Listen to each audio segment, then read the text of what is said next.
Hello everyone and welcome to my footnotes version of my G1 Climax 30 review, as I didn't want to have this be some long ass ordeal, like an hour long or anything like that, so I went with just a short note version, obviously because I wasn't doing daily reviews of the shows and whatnot, as it's going to be a little late. You guys might be seeing this late Monday night, Tuesday, as obviously this ended on Sunday, which really that was like Sunday-ish morning, but this is the route we're going to go with. I figured this would be the best way to go. As overall, there's 90 round-robin matches, obviously, in this G1 Climax. I got 56 of them right, so that's about 62%. If my math is correct on my predictions, I will gladly take that. That's not bad at all, as long as I don't shit the bed on any of these. Once I start shitting the bed on my predictions, either there's a new booker, or I need to get out and watch a New Japan and reviewing them and stuff, because, boy, I wouldn't know what the fuck's going on.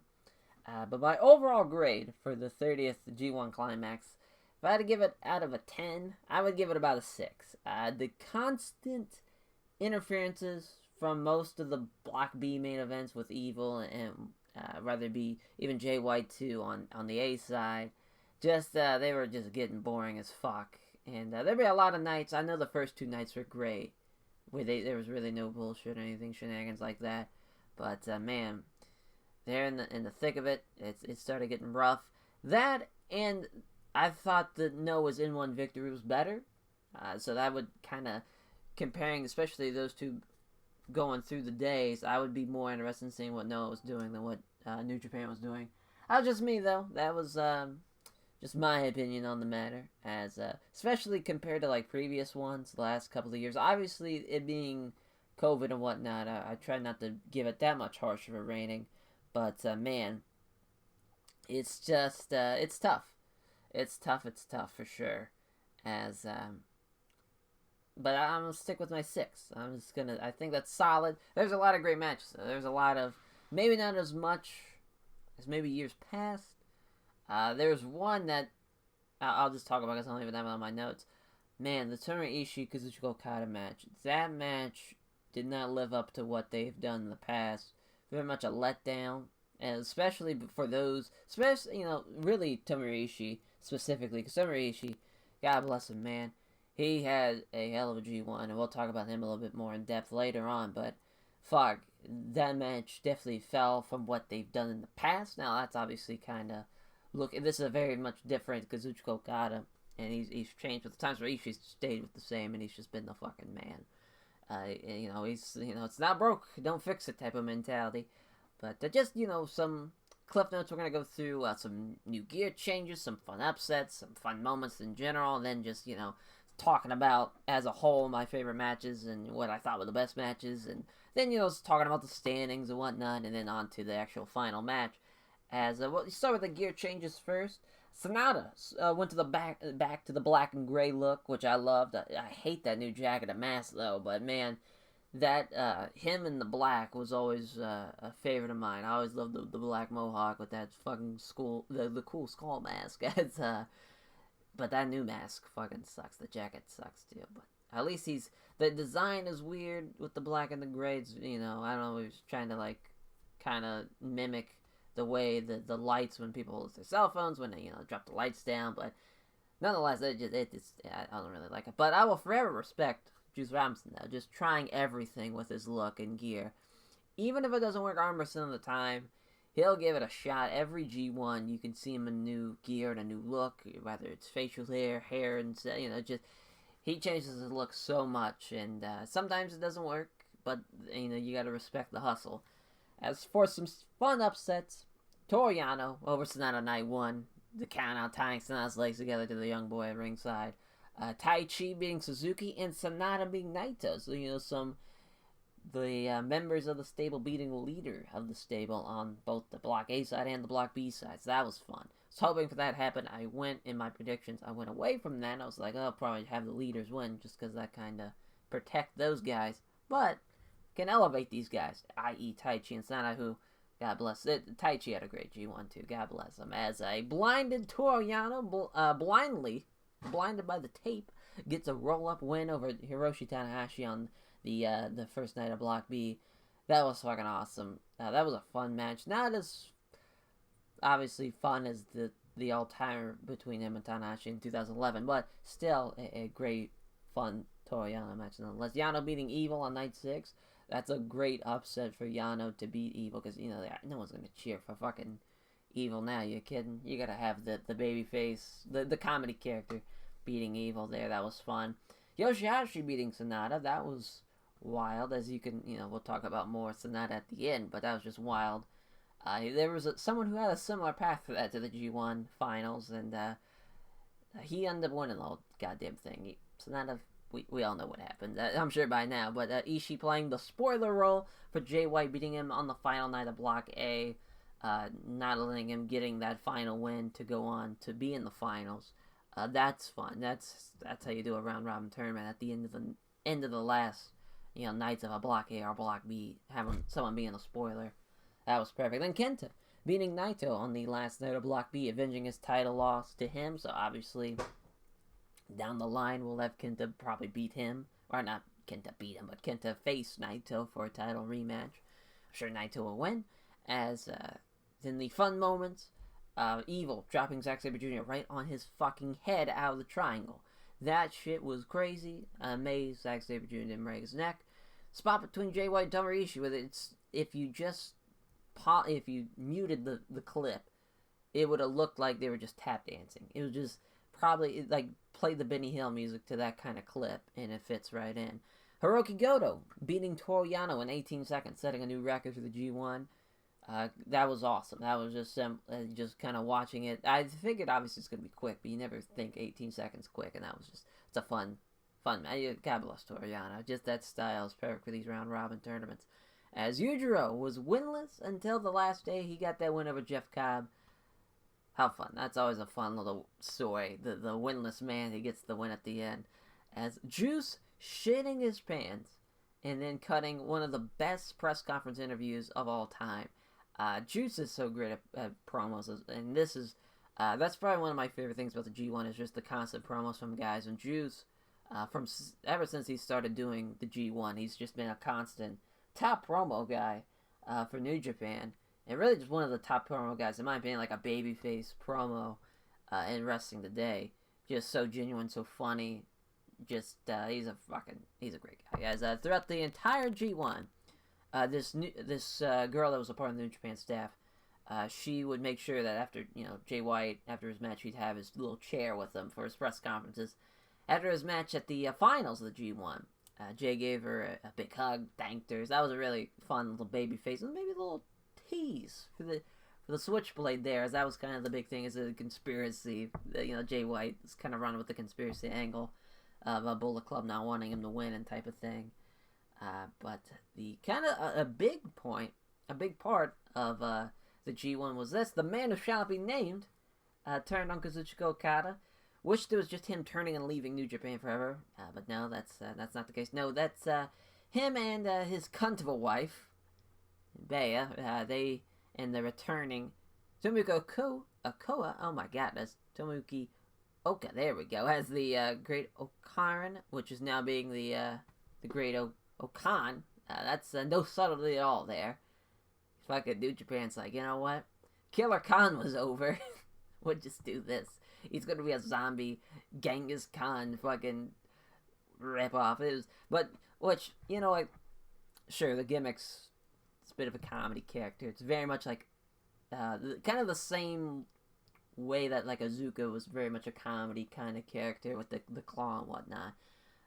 But I tell you what, I think I love his look. I think it's great. I love that he does the Iron Claw slam. That was awesome. They did it on Okada too. That's an awesome finish to have. They're forming a faction, which to my knowledge that's yet to be named. This will probably be the highlight for Great Okano Tomoki Oka there, as just being like the muscle of the faction. That would probably be what his ceiling is. But you never know. He could be like Evil and have a transitional title reign about 4 to 8 years now in the future. But it's interesting because the character, I think a lot of these guys are coming off Excursion, Master Wado, and now with the Great O'Karen. Some of these names, they sure do suck. But at least this one, maybe he'll get over though. People, it's so crazy, like everyone would just fucking laugh at how dumb the name Evil was. Just like, really?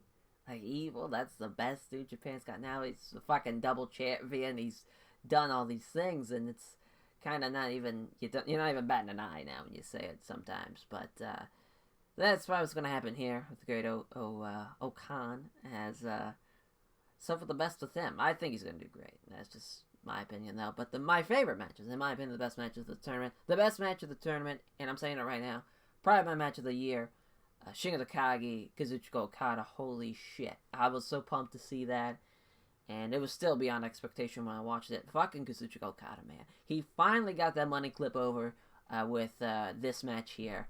And you all know how much I hate that fucking money clip, that modified $1 Million Dream. I cannot stand it.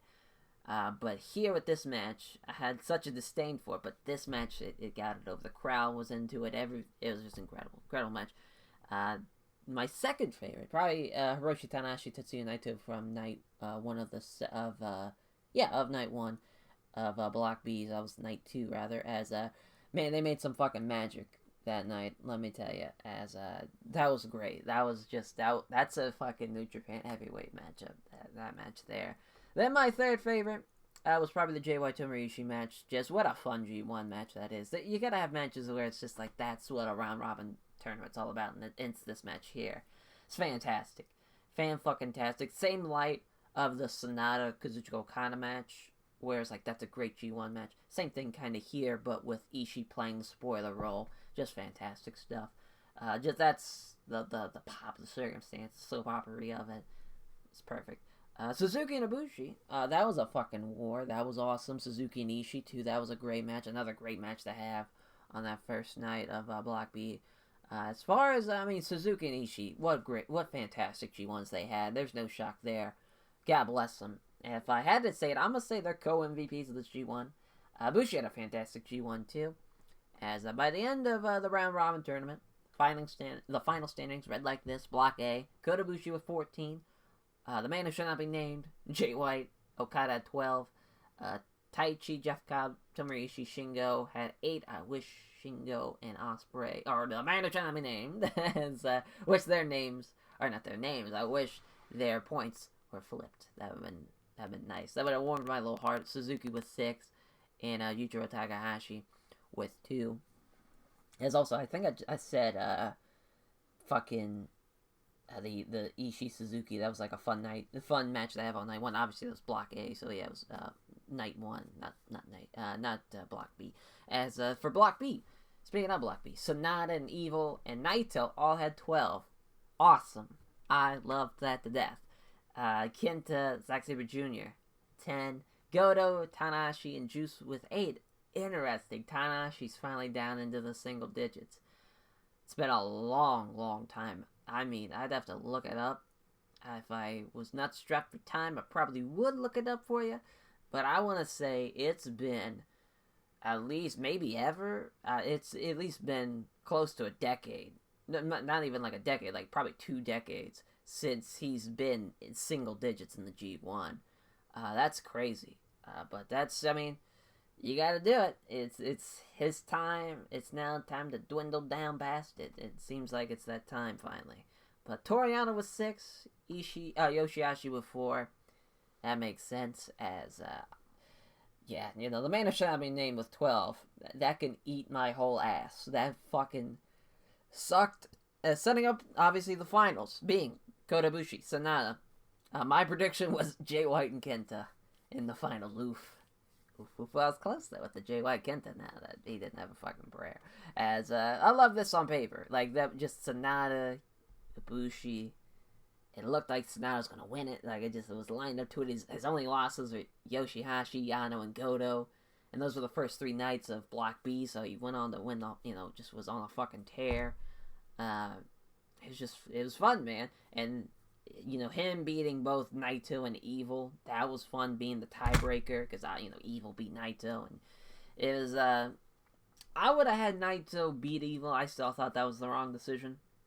That was just me, but, as far as this finals, You know, 35 minutes and 12 seconds. It's the longest ever G1 Finals matchup. Kota Ibushi, the Golden Star, he won the longest ever G1 Climax Finals match. He joined Masahiro Chono and Hiroshi Tenzan to win back-to-back G1s, which, funny enough, Chono was there. Of course, Chono's got to be there. Fucking finals of the G1. He's got to be there in person. And he's also the first person to ever reach the final 3 times in a row. So that's fun. So the guy who won the most matches in the round-robin part wins it all. Simple. Simple. Who would have thought it? Great stuff there. For the actual match itself, I actually thought it wasn't on the level of finals in the past. It's reached the point now in those finals matches. Obviously, you know it's going to be 30 minutes plus. I think they need to go down in time. It's just been too much, I think. You know, especially at that point where you have so many matches, so much shit going on, and you have that finals match. Sometimes it works. Sometimes you have a guy like a Tanahashi that could get that emotion from the crowd for 30 minutes. There's some guys who can't do that. I'm not saying Ibushi and Sonata can't. Ibushi could. Sonata, it's just not his time yet. And you could see it there. Sure, it'd been awesome if you won it. Having him and Naito in at the Wrestle Kingdom show. But Ibushi, nonetheless, I think Ibushi being the fucking man, again, interesting. And, you know, a lot of people love that Naito Ibushi kind of feud that happened. I want to say it was 2 years ago. I don't think it was last year. I want to say it was 2 years ago. It might have been last year. No, I think it was last year, because it was the first time they were in the U.S. For that, in the Garden. So yeah, it must have been last year. I just, you know, they had kind of reached a point where it was almost like unsafe for the most part what they were doing. Especially like anytime Kota Ibushi's in the match, it's already deemed unsafe. But kind of that, you just kind of knew someone was either gonna fucking get seriously hurt or just never be able to wrestle again at that point. But this match here, I think it deserves. You know, if you're looking at Ibushi Naito or Sonata Naito as the main event of a Wrestle Kingdom, Ibushi Naito, it has a better pop to it, has a better name value there, it's a better draw there. Makes sense to go with that point. I think the highlight of that match between Ibushi and Sonata was the roll up, the crazy close one. As you know, people are using like actual timers to be like it was 2.98, or people are like no, it was 3.7. It was the whole thing where people are like Sonata probably got fucked over by Red Shoes, but. That was just a fun idea, you know, a little roll up and having fucking those close ass kickouts, always fun, especially in that finals matchup where everything's on the line. All the marbles are on the line. Well, that will do it for my review of the G1 Climax 30 here. As good, you know, what a great job of the guest to not test positive for a COVID, or not getting hurt. Everybody was healthy. Everybody was in more ways than one this time. Usually we're talking about healthy as far as injuries, but now gotta talk about our fucking COVID status. No COVID cases, no injuries. Job well done. As that will do it for my review of New Japan's G1 Climax. As I will catch you guys next time when I get to talk about more. Rather be New Japan, Noah, All Japan. I don't even know what's next for the schedule, but fuck it. You'll hear me talking about Japanese pro wrestling in the near future. Take care, everyone.